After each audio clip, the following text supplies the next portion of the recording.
Hello everyone, this is James Shore with another test-driven JavaScript video. I'm recording this on August 28th, 2012, and picking up right where we left off in the last episode. And what we were doing is we were getting an end-to-end test of our full production system up and running.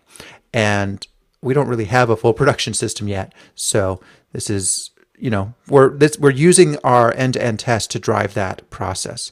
So right now what we have is we have this server test, but we don't actually have, or we have this server, but we don't have anything to start it. If we run the server from the command line, nothing happens. So now that we've got a failing test for that, can't find the module, now we need to actually make it. So let's go ahead and make one. It's going to be really simple. And I do mean really simple.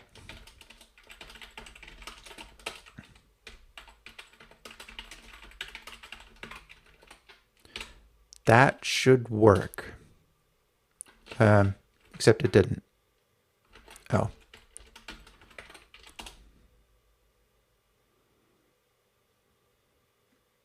All right. So the WeWikiPaint exists. If we run node source server WeWikiPaint, it will work. The reason this isn't working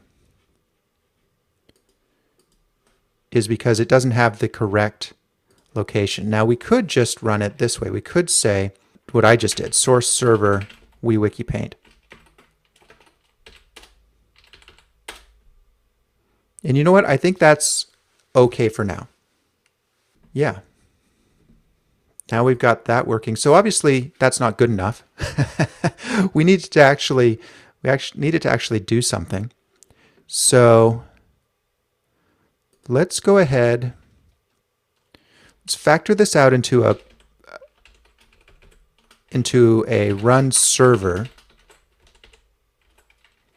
command that takes a callback.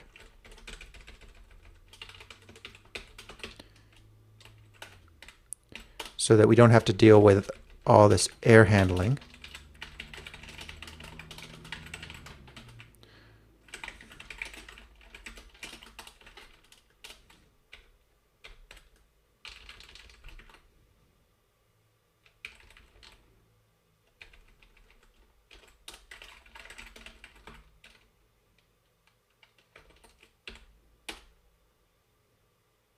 Okay, there we go. And now we need to make this really do something. I guess what we need to do is do the HTTP GET. I'm just going to copy and paste this for now. That's obviously bad form.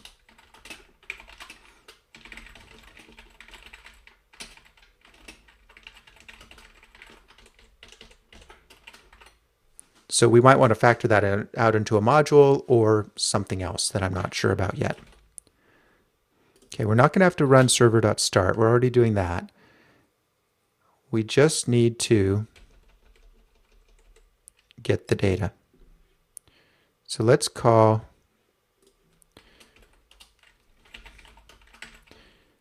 HTTP GET, and we want that to run on localhost port 8080. And when it does,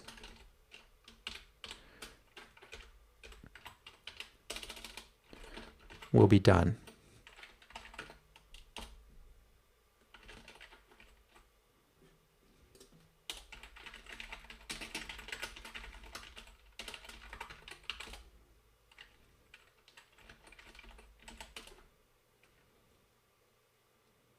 And we're not going to call stop. Actually, what we're going to have to do is kill the server when we're done. Okay, connection refused. That's good. So now, in WeWikiPaint, we need to require our server and start it. That should fail because it doesn't pass in the proper parameters. Yep. Now it requires homepage.html, 404.html, and a port. which I'm going to hard code as 8080 for now.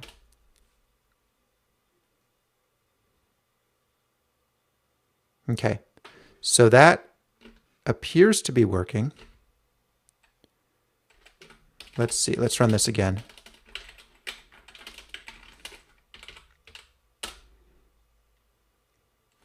Yeah, it's hanging, which is actually a good sign. Let's log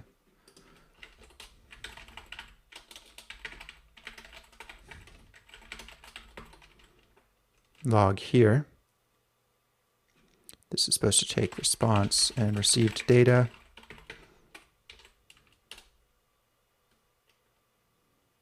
Doesn't look like it's making it that far.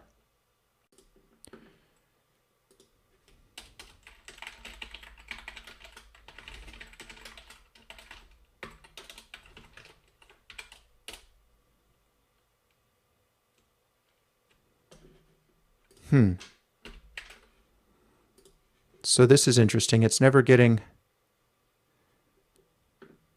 to our callback. Oh, I think the way childprocess.exec works is it looks like it doesn't actually do it in parallel. So we'll probably have to use spawn instead. And that explains why Jake works the way it does, because Jake is a bit nicer. So here's what I think is happening is that when we run WeWikiPaint with this, when this uncommented, it starts the server and then it never returns. And because it never returns, our childprocess.exec never returns. So we actually need an asynchronous version of childprocess.exec, which I think is childprocess.spawn. But looking at childprocess.spawn, I'm a little concerned that it's more complex than we want. What I really want to do is basically run the exact command as if it was running the shell. And that doesn't look like how childprocess.spawn works. However, it is how jake.createExec works. So I looked into this, and it looks like createExec is going to wait until the process is done as well.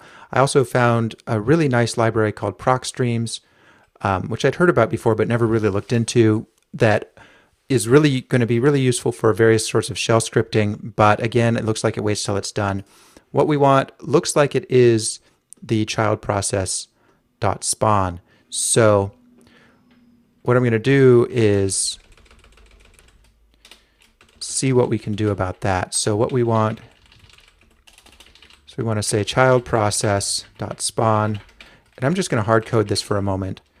We're going to say node source server well, let's actually try the command. Let's see what happens.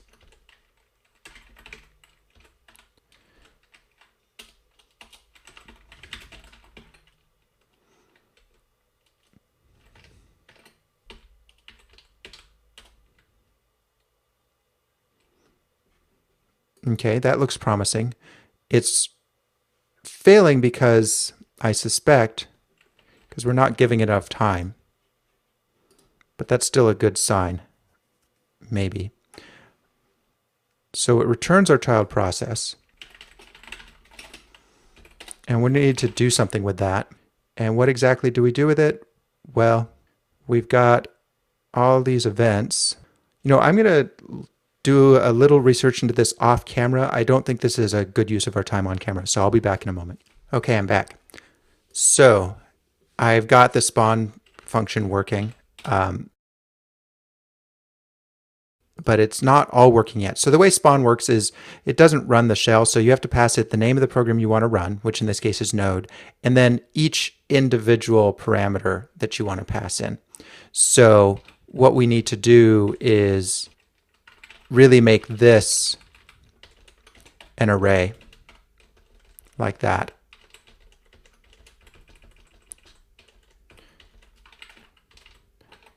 And let's call this node args.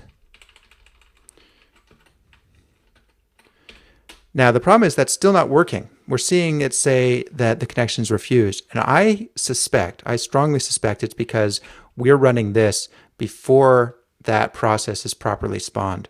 So if we set a timeout here, and wait for 1,000 milliseconds before we call http.get, I'll bet you it'll either work or work differently. Yeah, see, now it's working fine. Cannot find module. That's good. That's the failure we want. So next time, what we're going to do is we're going to deal with this actually kind of tricky race condition. And this is all good stuff because this automation is going to come valuable to us when we're automating our production, our deployment process. So it's good we're doing this. It's slow, but that's sort of how this stuff is. You spend a lot of time working on your infrastructure, automating it so that you don't ever have to worry about it again. So thanks for watching, everybody. I'll see you next time.